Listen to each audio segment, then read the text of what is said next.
Hello everyone, आज मैं इस वीडियो में आपके साथ 3 लैंग्वेज पॉलिसी के इंग्लिश नोट्स शेयर करूंगी। उससे पहले मैं ये दिखाना चाहूंगी कि किस तरह के क्वेश्चंस पूछे जाते हैं। जैसे देखिए 2022 में पूछा गया है, what do you mean by 3 language formula, explain.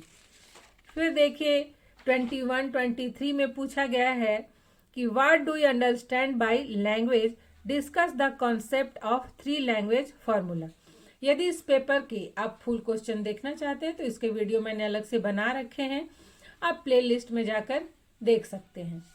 तो आइए शुरुआत करते हैं। जैसा कि हमारे देश में स्वतंत्रता से पहले जो भाषा से संबंधित पॉलिसी थी उसमें है कि जो एंसेंट इंडिया था, प्राचीन काल, उसमें संस्कृत भाषा प्रचलित थी। फिर उसके बाद जब अशोक का समय आया और बौद्ध काल में, तो पाली एवं प्राकृत भाषा का उपयोग किया जाता था शिक्षा के लिए।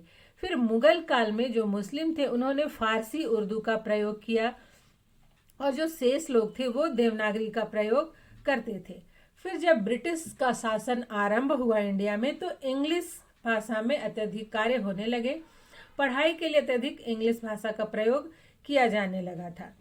फिर जब हमारा देश स्वतंत्र हुआ 1947 में, तब फिर स्वतंत्रता के बाद यहाँ के जो लोग थे, जो नेता थे, जो प्रशासक थे, उन्होंने भारत में शिक्षा के विकास की ओर ध्यान दिया। अब सवाल यह उठा कि भारत तो भाषाई विविधता वाला देश है, तो यहाँ किस भाषा में शिक्षा दी जाए, कौन सी भाषा में शिक्षा देना सर्वथा उपयुक्त होगा। तो इसके लिए कई आयोग गठित किए गए, कई कमेटियां गठित की गई, जिसमें ताराचंद मेहता कमेटी है। और फिर आयोग में सबसे पहले राधा कृष्णन आयोग, मुदालियर आयोग, कोठारी आयोग। तो इस तरह से इन आयोगों ने सुझाव दिए कि शिक्षा के लिए कौन सी भाषा का प्रयोग करना उचित होगा। और अंततः फिर 3 भाषाओं पर सहमति बनी कि 3 भाषाओं को शिक्षा का माध्यम बनाया जाएगा। तो जो 3 लैंग्वेज फॉर्मूला है वो मूलतः 3 लैंग्वेजेस के द्वारा पढ़ाने पर, स्कूलों में शिक्षा देने पर आधारित है। जो इसमें सबसे पहले है मातृभाषा या प्रादेशिक भाषा, नंबर 2 है संघ की राजभाषा हिंदी या संघ की सहयोगी भाषा अंग्रेजी। आप सभी जानते हैं कि हमारे देश की जो राज्य भाषा है वो हिंदी है और सह राजभाषा अंग्रेजी है। और जो तीसरी जो भाषा है, लैंग्वेज है, वह है आधुनिक भारतीय भाषा, जिसमें कि नंबर 1 अर्थात मातृभाषा और प्रादेशिक या क्षेत्रीय भाषा और संघ की राज्य भाषा हिंदी या अंग्रेजी नहीं हो, ऐसी भाषा। मतलब मुख्य रूप से हिंदी, अंग्रेजी और क्षेत्रीय भाषा, ये ही त्रिभाषा सूत्र के मूल आधार हैं, 3 लैंग्वेज फॉर्मूला के मूल्य आधार हैं।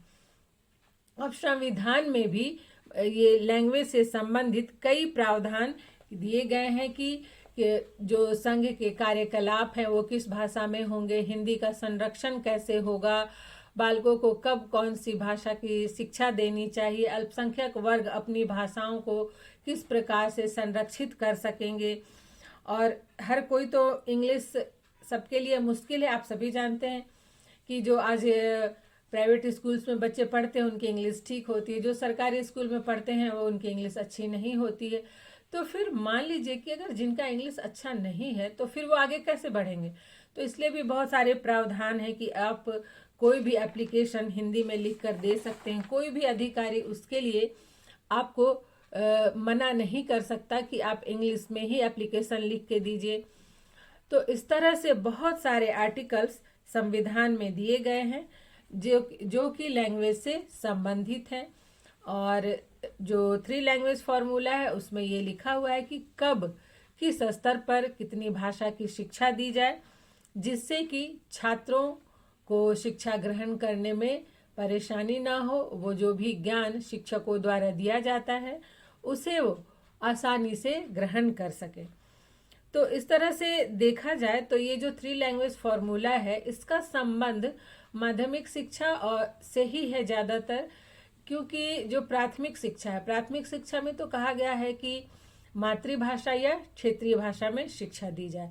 और ये भी कहा गया है कि अगर स्कूल चाहते हैं तो फिर अंग्रेजी की शिक्षा दे सकते हैं। लेकिन आजकल तो हम देखते हैं कि सभी स्कूलों में 3 भाषाओं की शिक्षा दी जाती है। खासकर जैसे जो हिंदी भाषी है, हमारा झारखंड है, तो यहाँ पर आप देखेंगे कि प्रादेशिक भाषा और अंग्रेजी की शिक्षा बचपन से ही दी जाती है। और जो अहिंदी भाषी देश है तो वो अपनी भाषा भी पढ़ाते हैं। जैसे मुंबई का ही है तो महाराष्ट्रियन हो गया, और मराठी जो भाषा है वो, हिंदी, इंग्लिश, वो बच्चे 3 भाषा की शिक्षा ग्रहण करते हैं। उसी तरह से कुछ बच्चे होते हैं जो उर्दू, हिंदी और इंग्लिश की शिक्षा ग्रहण करते हैं। कुछ बच्चे हैं जो बांग्ला, हिंदी और इंग्लिश की शिक्षा ग्रहण करते हैं। तो इस तरह से त्रिभाषा सूत्र में हिंदी, अंग्रेजी और क्षेत्रीय या प्रादेशिक भाषा सम्मिलित है। आप देखेंगे प्राइवेट स्कूलों में जहाँ पर हिंदी और इंग्लिश पढ़ाई जाती है तो 5th या 6th क्लास तक जाते जाते फिर उनके पास एक और भाषा पढ़ने का ऑप्शन आता है, जिसमें संस्कृत भी होता है, उर्दू भी होता है और कोई विदेशी भाषा भी होती है। तो ये 3 लैंग्वेज फॉर्मूला यही है कि बच्चों को 3 भाषा की शिक्षा देनी है और कब कैसे देनी है इसके बारे में विस्तृत रूप से बताया गया है। तो आशा करती हूँ कि ये वीडियो आपके लिए हेल्पफुल होगा। आप स्क्रीनशॉट लेकर इसके अच्छे से नोट्स तैयार कर लें। मिलते हैं नेक्स्ट वीडियो में।